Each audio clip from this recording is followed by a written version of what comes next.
పత్రిక 1:23 పౌలు గారు జ్ఞాపకం చేసినట్లుగా పునాది మీద కట్టబడిన వారై స్థిరముగా ఉండి మీరు విన్నట్టి ఆకాశం కింద ఉన్న సమస్త సృష్టికి ప్రకటింపబడినట్టు ఈ సువార్త వలన కలుగు నిరీక్షణ నుండి తొలగిపోక విశ్వాసమందు నిలిచి ఉండిన ఎడల ఇది మీకు కలుగును అని రాస్తున్నాడు.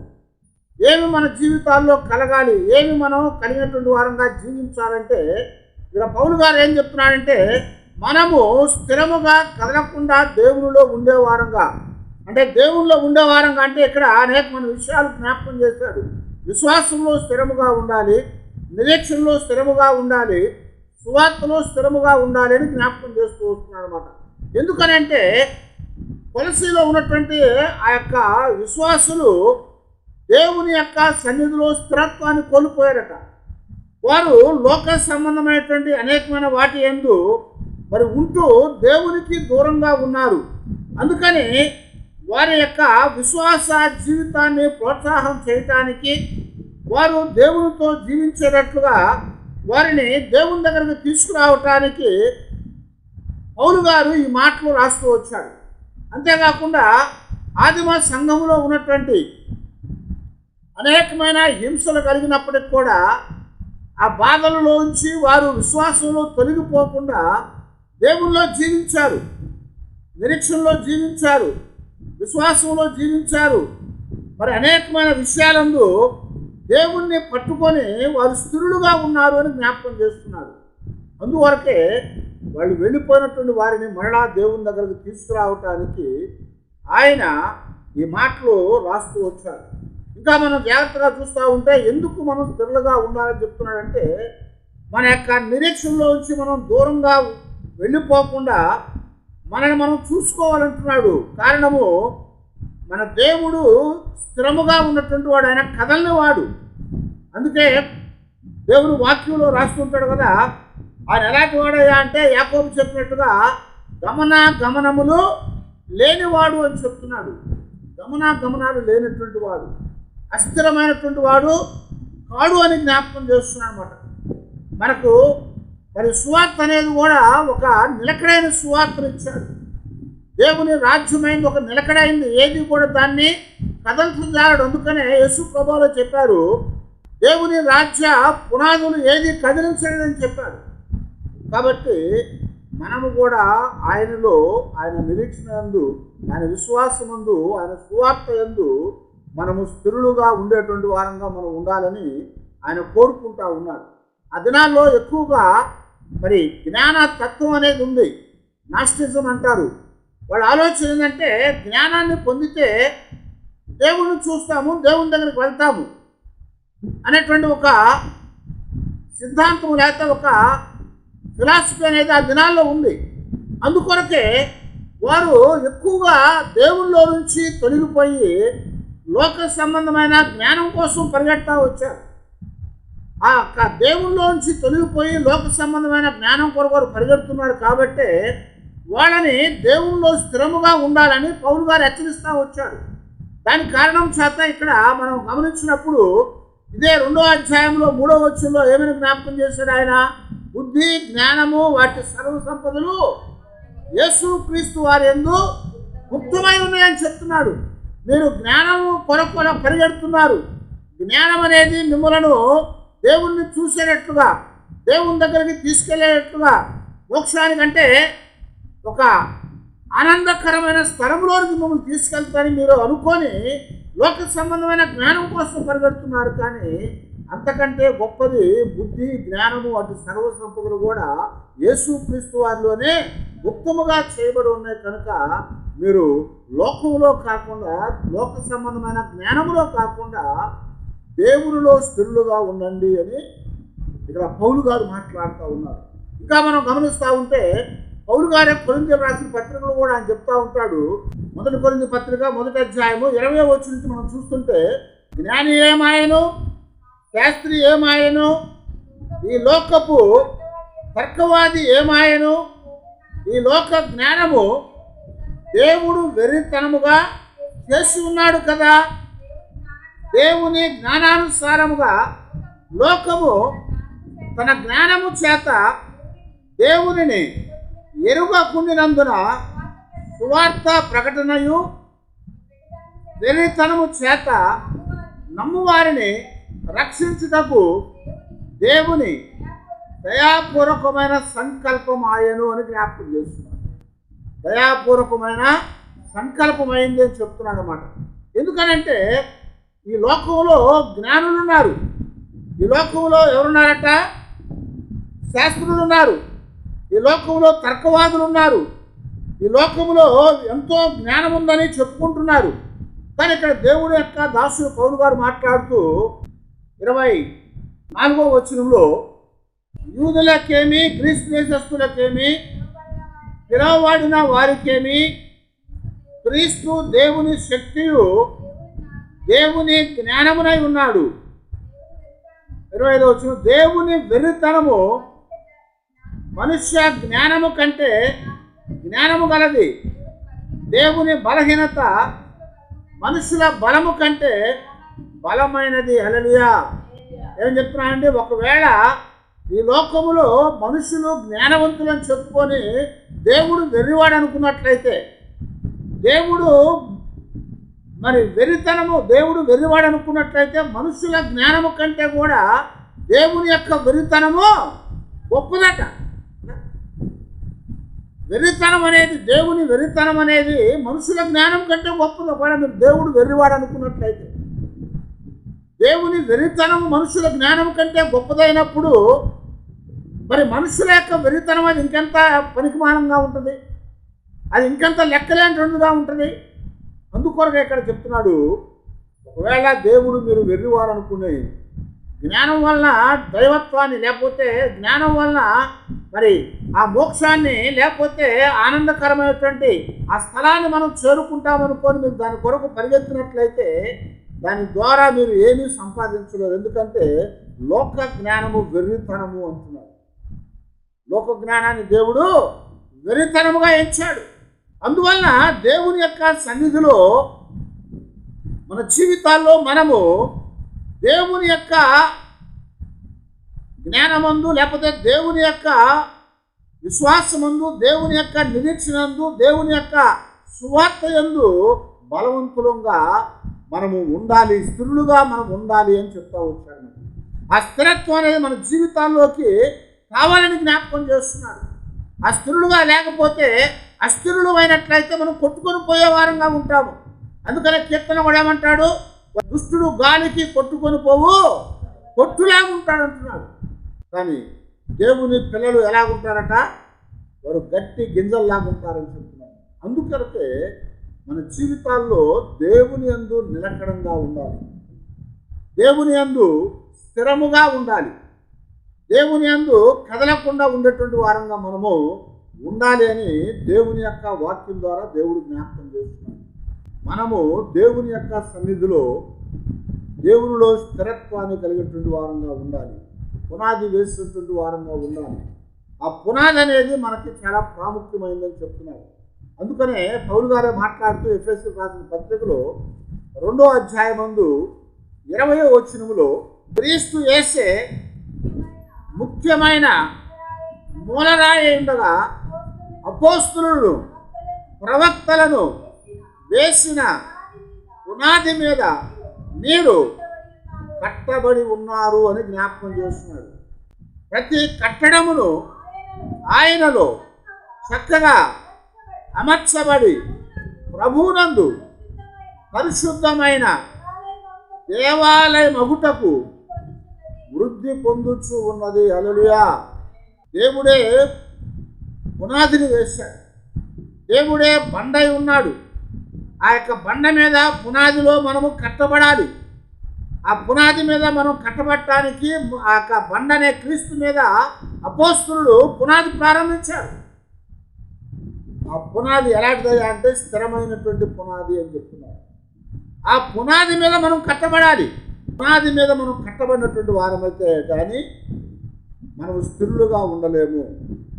ప్రభువు చెప్పాడు, చాలాసార్లు జ్ఞాపకం చేశాను. మత్తయి సువార్తలో 7వ అధ్యాయంలో 2 గురించి జ్ఞాపకం చేశాడు.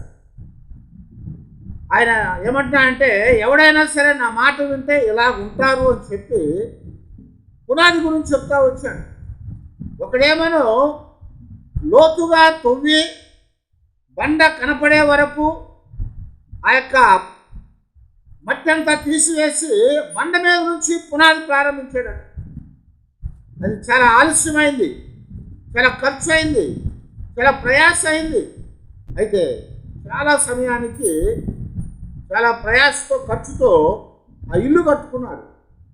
రెండో వాడు ఏం చేశాడంట, పైన కొంచెం తవ్వి ఆ ఇసుక మీద పునాది కట్టాడు. ఆ ఇసుక మీద పునాది వేసినప్పుడు ఖర్చు తక్కువైంది, త్వరగా అయిపోయింది. వాడికంటే ముందు వేసినట్టుండి వాడికంటే త్వరగా పూర్తి చేసి బయట ఉండి సంతోషపడతా ఉన్నాడు. చూసావా వెర్రోడా, ఎందుకు అంత ఖర్చు పెట్టుకున్నావు, ఎందుకు అంత సమయం తీసుకున్నావు, ఎందుకు మరి అంత ప్రయాసపడ్డావు, నువ్వు సులువుగా అయిపోయింది చూడు అని చెప్తున్నాడు. కానీ కొన్ని రోజులకి ఏమైందట, వర్షం వచ్చింది, గాలి వచ్చింది. ఆ వర్షము పెద్దదైపోయి తుఫాన్ అయిపోయి వరద వచ్చిందట. ఆ వరద రాగానే ఏమైందంటే ఆ పైన కట్టినటువంటి ఆ ఇల్లు పునాది తక్కువగా ఉండటం వల్ల ఆ మట్టి అంతా కోసేసి ఆ యొక్క ఇల్లు పడిపోయింది అంటున్నాడు.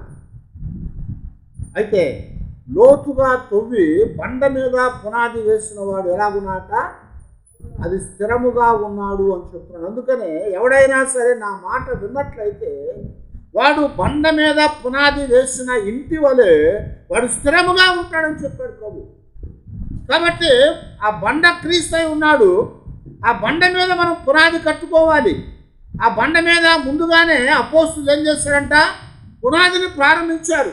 ఆ పునాది ప్రారంభించారు కనుక ఆ పునాది మీద మనము కట్టుకోవాలి అని చెప్తున్నాను. ఆ పునాది మీద మనం కట్టినట్లయితే మనం స్థిరులుగా ఉంటాము.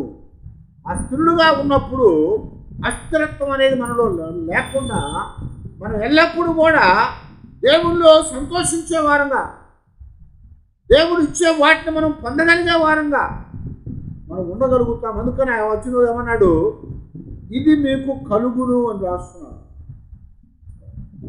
ఏం కలుగుతుంది, మన జీవితాల్లో స్థిరత్వం కలుగుతుంది అని చెప్తున్నాడు. అందుకొరకే మనం ఎల్లప్పుడూ కూడా దేవుని యందు మనము కట్టుకోవాలి. బలమైన పునాదిని, స్థిరమైన పునాదిని మనం వేసుకొని కదలకుండా స్థిరముగా ఉండే వారంగా మనం ఉండాలి అని చెప్తున్నాను. కనుక మనం ఎల్లప్పుడూ కూడా లోక సంబంధమైన జ్ఞానం మీద కానీ, లోక సంబంధమైనటువంటి అనేకమైనటువంటి విషయాల మీద కానీ మనము ఆధారపడిన వారమై ఉన్నట్లయితే దేవునిలో మన ఇల్లు కొట్టుకుపోయేదిగా ఉంటుంది.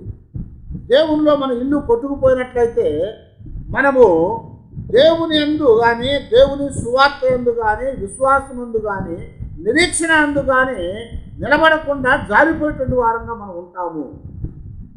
అలాగ ఉండకుండా ఉండటానికే దేవుడు ఆయన పునాది మీద కట్టిన వారిలాగా స్థిరముగా మీరు ఉండండి అని చెప్తున్నాను. ఆ పునాది మీద కట్టిన వారంగా మనము స్థిరముగా ఉండాలి. ఎందుకంటే దేవుని లేఖనాల్లో ఆయన స్థిరమైన వాడు అని మనకు సెలవిస్తూ వచ్చాడు. ఆయన మారనటువంటి దేవుడు అంటాడు. మలాఖీలో 3వ అధ్యాయం 6వ వచనం ఉంటాడు కదా, ఆయన మారని దేవుడు అని చెప్తా వచ్చాడు అక్కడ. ఆయన మారనటువంటి దేవుడు.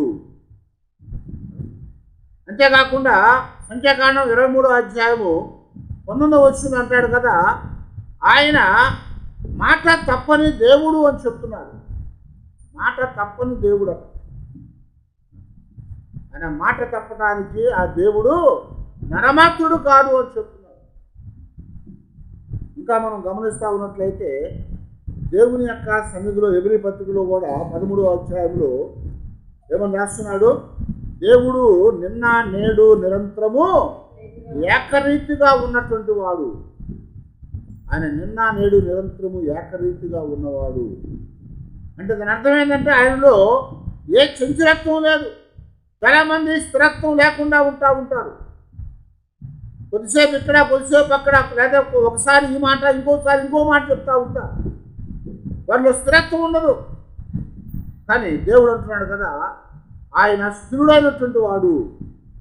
అందుకొరకే ఆయనలో మనం ఉన్నట్లయితే ఆయన మన జీవితాల్లో ఆయన ద్వారా కలిగే సువార్త, ఆయన ద్వారా ఇచ్చేటువంటి విశ్వాసం, ఆ సువార్త ద్వారా వచ్చేటువంటి విశ్వాసం, ఆ విశ్వాసం ద్వారా కలిగేటువంటి నిరీక్షణ మనము కలిగినటువంటి వారమై స్థిరముగా ఆయనలో ఉండగలిగిన వారంగా ఉంటాము.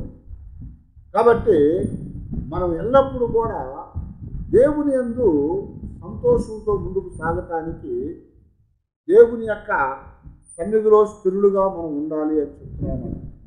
ఆ స్థిరత్వాన్ని మనం పొంది ప్రభువును మనం మహింపరిచే వారంగా మనం ఉండాలి. ఇక్కడ కొలస్సీ పత్రికలో 2వ అధ్యాయం 6-7 వచనం చూస్తే, కావున మీరు ప్రభు అయిన క్రీస్తు యేసును అంగీకరించిన విధముగా ఆయన యందు వేరు పారిన వారై ఇంటి వలె కట్టబడుచు మీరు నేర్చుకున్న ప్రకారముగా విశ్వాసమందు స్థిరపరచు కృతజ్ఞతాస్తుతులు చెల్లించుటయందు విస్తరించుచు ఆయన ఎందుండి నడుచుకొనుడి. ఏమన్నాడు ఇక్కడ? క్రీస్తును అంగీకరించాం కనుక ఆయనలో మనం నడుచుకోవాలి.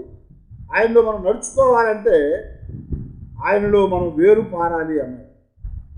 ఆయనలో వేరు పారితే మనం ఫలించే వారంగా ఉంటాం.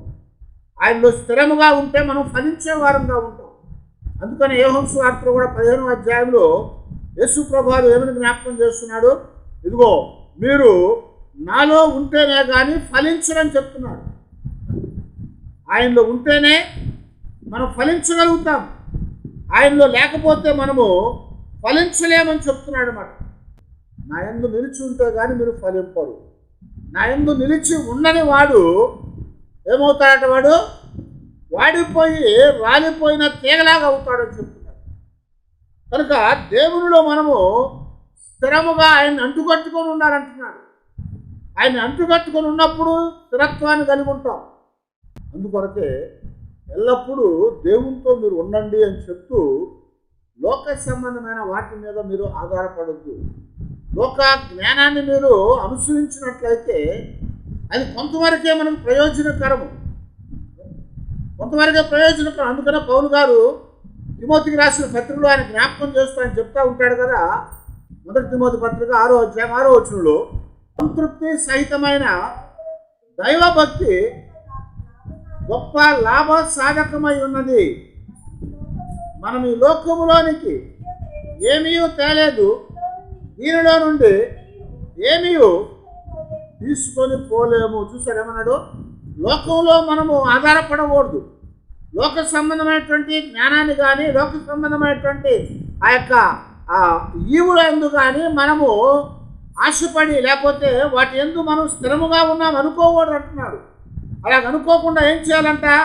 సంతృప్తికరమైనటువంటి ఆ దైవభక్తి మనం కలిగినటువంటి వారంగా ఉండాలి. దైవభక్తి కలిగి ఉండాలంటే దేవుల్లో మనం నాటబడి ఉండాలి, దేవుల్లో అంటుకట్టబడిన వారంగా ఉండాలి, దేవుల్లో పునాది వేయబడిన వారంగా ఉండాలి, దేవుల్లో మనము వేరు పారిన వారంగా మనం ఉండాలి అని చెప్తున్నాడు.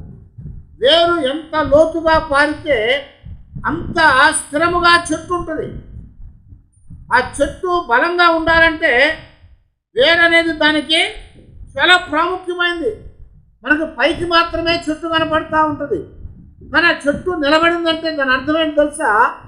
ఎంత గాలి వచ్చినా ఎంత తుఫాను వచ్చినా అది పడిపోకుండా ఉందంటే దాని లోపల భూమిలో అంత చెట్టు కంటే ఎక్కువైన వేరు లోపలికి ఉంటుంది.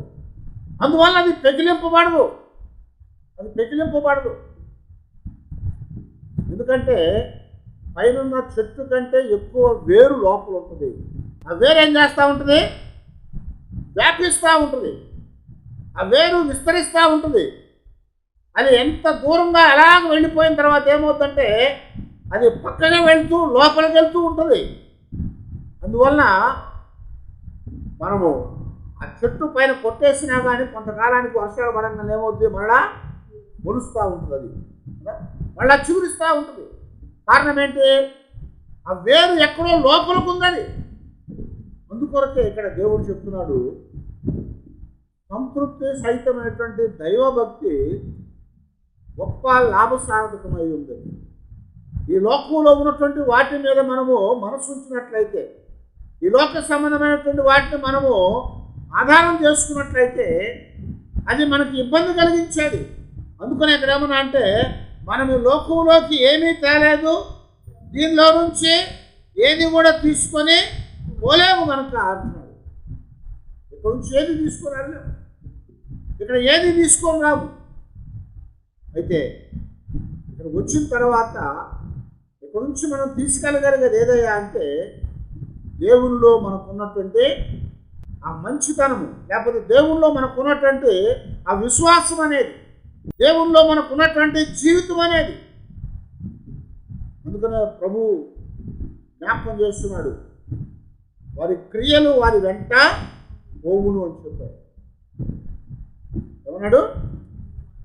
వారి క్రియలు వారి వెంట వెళ్తాయి. మామూలుగా అయితే ఏం చెప్తాము, వాడు సంపాదించింది వాడు పట్టుకొని పోతారు కదా, అవునా? అబ్రాహాం ఏం చేశాడు? ఊరు అనే దగ్గర నుంచి వచ్చేటప్పుడు తనకున్న అంత కూడా తీసుకొని దేవుడు రమ్మన్న దగ్గరకు వచ్చేసాడు. ఆయన మనకు అక్కడ తండ్రి ఇంటిని విడిచిపెట్టి రమ్మని చెప్పాడు దేవుడు, అలాగే వచ్చాడు. కానీ మనకు బైబిల్ ఏమో రాయబడుతుంది, తనకున్నదంతా కూడా తీసుకొని ఆయన వచ్చాడని రాస్తున్నాడు.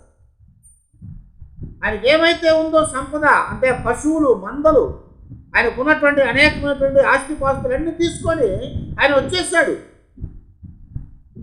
ఎక్కడికి వచ్చాడు? ఆ ఊరిలోంచి మరొక ఊరికి వచ్చాడు. కానీ ఆయన దేవుని దగ్గరికి వెళ్ళేటప్పుడు ఏం చేశాడు? ఏమి కూడా తీసుకొని వెళ్ళలేదు. అందుకని ఎబ్రీ బతుకు మనకేమంటాడు?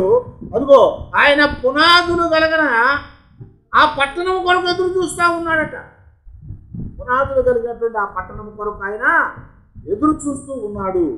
ఆయన ఎదురు చూస్తూ ఇక్కడ అన్నీ కూడా విడిచిపెట్టి దానికోసం ఆయన వెళ్ళిపోయాడు అని జ్ఞాపకం చేస్తున్నాడు. కారణం ఏంటంటే, దేవునిలో ఆయన వేరుపారి స్థిరముగా ఉన్నాడు కాబట్టి ఈ లోక సంబంధం ఏవి కూడా మనం అక్కడికి తీసుకుని వెళ్ళాం.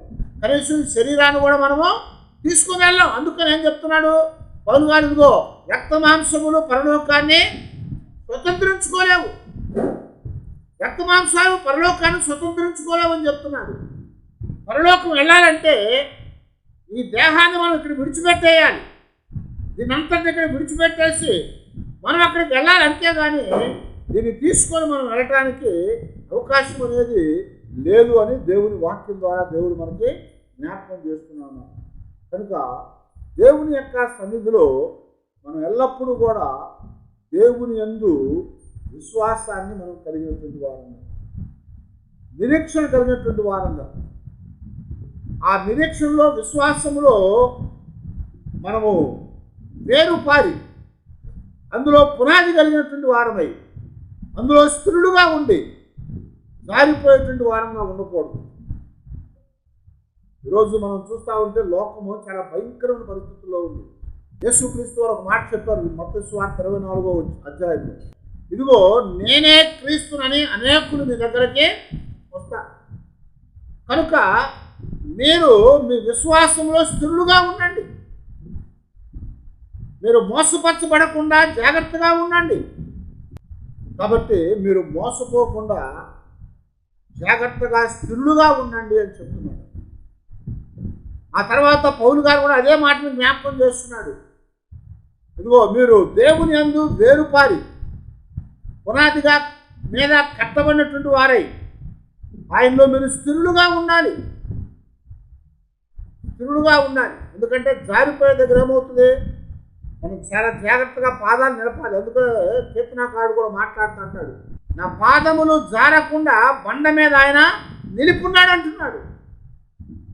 ఆ బండ క్రీస్తే అని పౌలు గారు చెప్తూ వచ్చాడు. ఆ బండ మీదే మీరు పునాది కట్టుకోండి అని యేసుప్రభువు అని చెప్తున్నాడు. అందులో మీరు పునాది కట్టినప్పుడు, అందులో మీరు స్థిరంగా ఉన్నప్పుడు, ఆయనలో మీరు వేరుపారినప్పుడు మీ జీవితాల్లో మీరు ఎప్పటికీ కూడా కదిలించబడే వారుగా ఉండరు. దావీదు కూడా అలాంటి మాట, చక్కటి మాట జ్ఞాపకం చేశాడు. కీర్తన గ్రంథంలో 16వ కీర్తనలో మనం గమనిస్తే అక్కడ 8వ వచనం ఏమన్నాడు? ఇదిగో నా గురి సదాకాలము దేవుని మీద ఉన్నది. యెహోవా యందు నా గురి నిలుపుచున్నాను కనుక నేనెన్నటికీ కదల్చబడను. హల్లెలూయా. నా గురి సదాకాలం యెహోవా మీద ఉన్నది అని చెప్తున్నాడు. దేవుని మీద గురి పెట్టాడు కనుక, దేవుణ్ణే చూస్తూ ఉన్నాడు కనుక ఆయన నేను ఎన్నడూ కూడా కదల్చబడను, ఎన్నడూ కూడా కదల్చబడను. మనం కదలకుండా స్థిరులుగా ఉండాలంటే దేవుని వైపు అంటే ఆయన సువార్తను మనం వినాలి, చూడాలి, దాని యందు నిలిచి ఉండాలి. యేసు ప్రభువు కూడా మరొక మాట చెప్పాడు, నాకు ఆ మాట యందు నిలిచిన వాడు నా వాడు అవుతాడని, వాడు నా శిష్యుడుగా ఉంటాడని చెప్పాడు. నా మాటల యందు నిలబడిన వాడు, నా మాటలు అంగీకరించిన వాడు నా వాడు కాదన్నాడు. కనుక దేవునిలో మనము స్థిరులుగా బలవంతులుగా మనం జీవించాలని, అలా ఉన్నప్పుడే మన జీవితాలకి ఆశీర్వాదం కలుగుతుంది, అప్పుడే మన జీవితాలకి మేలు కలుగుతుందని, అప్పుడే మన జీవితాలకి ఆయన ద్వారా వచ్చేటువంటి అనేకమైనటువంటి ఆ గొప్ప కృపను మనం పొందగలుగుతామని భక్తులు మనకి ఇక్కడ జ్ఞాపకం చేస్తున్నారు. కాబట్టి దేవుని యొక్క సన్నిధిలో దేవుడు జ్ఞాపకం చేస్తున్నట్లుగా 2 తిమోతి పత్రిక 2వ అధ్యాయం 18వ వచనంలో పునరుద్ధానము గతించెనని చెప్పుచు సత్యము విషయమై తప్పిపోయి కొందరు విశ్వాసమును చెరుపుచున్నారు. అయినను దేవుని యొక్క స్థిరమైన పునాది నిలకడగా ఉన్నది.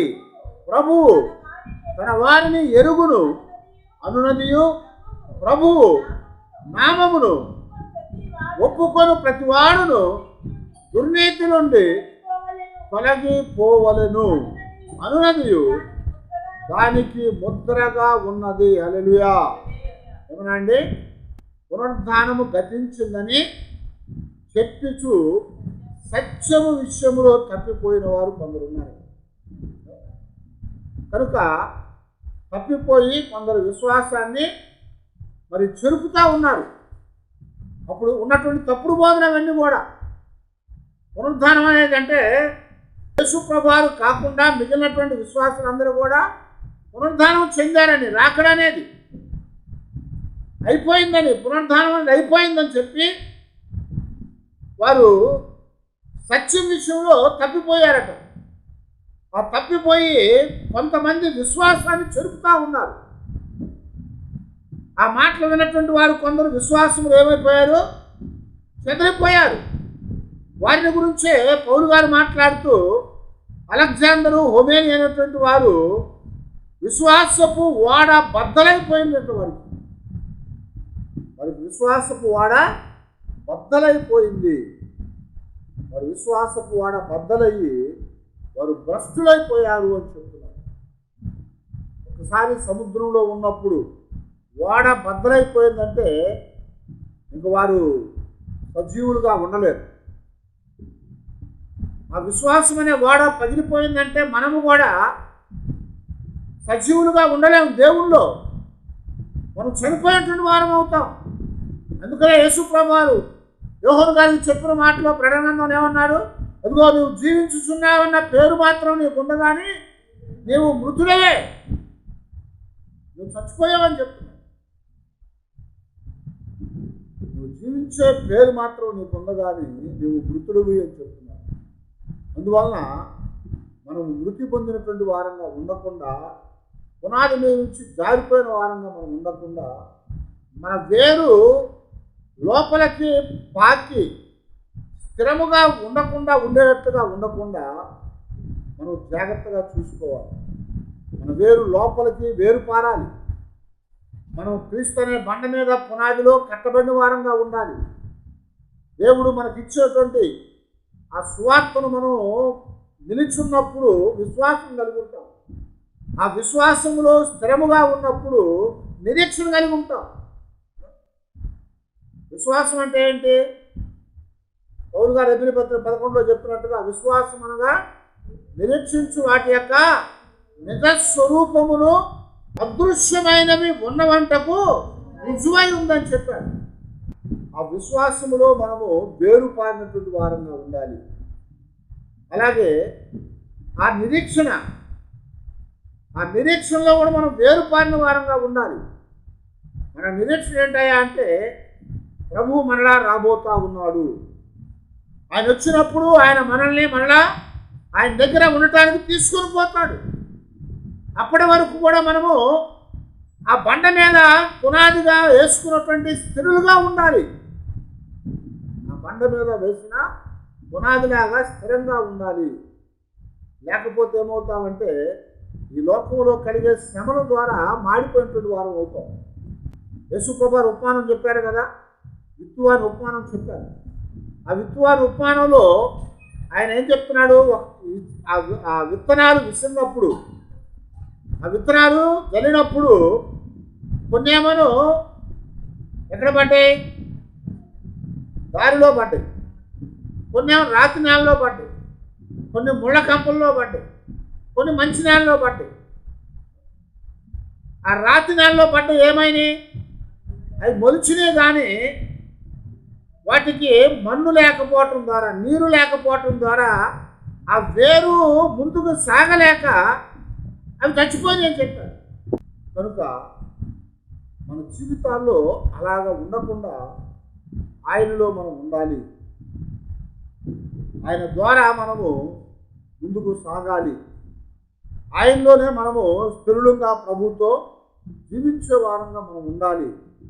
వాళ్ళ శ్రమలు రావచ్చు, ఇబ్బందులు రావచ్చు, కష్టాలు రావచ్చు, బాధలు రావచ్చు. వచ్చినప్పుడు ఏమవుతుందంటే ముందు ఏం దేవుడు అండి అంటాం, సువార్తను తునీకరిస్తాం. ఆ తర్వాత ఇంకెందుకండి విశ్వాసం అనుకుంటాం. ఆ తర్వాత ఇంకేం నిరీక్షిస్తామండి అనుకుంటాం. ఆ తర్వాత ఇంకేం దేవుడు అండి అంటాం. అందుకనే పౌలు గారే మాట్లాడుతూ 1 కొరింథీయులకు రాసిన పత్రికలో 15వ అధ్యాయము 58వ వచనం, కాగా నా ప్రియ సహోదరులారా, మీ ప్రయాసము ప్రభువునందు వ్యర్థము కాదని ఎరిగి స్థిరులను కదలని వారును ప్రభు కార్యాభివృద్ధి యందు ఎప్పటికీ ఆసక్తులై ఉండుడి. హల్లెలూయా. అలాగా ప్రభు యొక్క కార్యాభివృద్ధి యందు ఆసక్తి కలిగి మన జీవితాల్లో మనము దేవుల్లో మనం ముందుకు సాగాలి. ఆయనలో స్థిరులుగా ఉండాలి. ఆ స్థిరత్వాన్ని మనం కలిగిన వారమై విశ్వాసమందు స్థిరులుగాను, నిరీక్షణందు స్థిరులుగాను, ఈ రెంటికి ఆధారమైనటువంటి సువార్తకి మూలమైనటువంటి యేసు క్రీస్తు వారి యందు మనం వేరుపారి ఆయన బండానికి ఉన్నాడు కనుక ఆ బండ మీద కట్టబడినటువంటి పునాదిలాగా మనము స్థిరత్వాన్ని కలిగి ఉన్నట్లయితే మన జీవితాల్లో ఎప్పుడు కూడా మనము సిగ్గుపడము అని జ్ఞాపకం చేస్తున్నాం. మనం ఎప్పుడు కూడా సిగ్గుపడమంటున్నాడు. ఎందుకంటే దేవుని నమ్మిన వారు ఎన్నడూ కూడా సిగ్గుపడరు. దేవుని నమ్మిన వాడు ఎన్నడూ సిగ్గుపడ్డన్నాడు. కాబట్టి అలాంటి కృప దేవుడు మనకు అనుగ్రహించి మనము సిగ్గుపడకుండా ప్రభు యొక్క ఆశీర్వాదాలతో నింపబడినటువంటి వారము ఆయనలో ముందుకు సాగి దేవుని యందు స్థిరులుగా కదలినటువంటి వారంగా మనం ఉండాలని దేవుడు మనం కోరుకుంటున్నాడు. కనుక మా నిలకడను దయచేయండి, మాకు స్థిరత్వాన్ని దయచేయండి. మేము ఎల్లప్పుడూ ప్రభా నిలకడగా స్థిరులుగా నీలో జీవించే భాగ్యాన్ని దయచేయమని దేవుని దగ్గర ప్రార్థన చేసుకున్నాను. తల వచ్చి ప్రార్థన చేసుకున్నాను.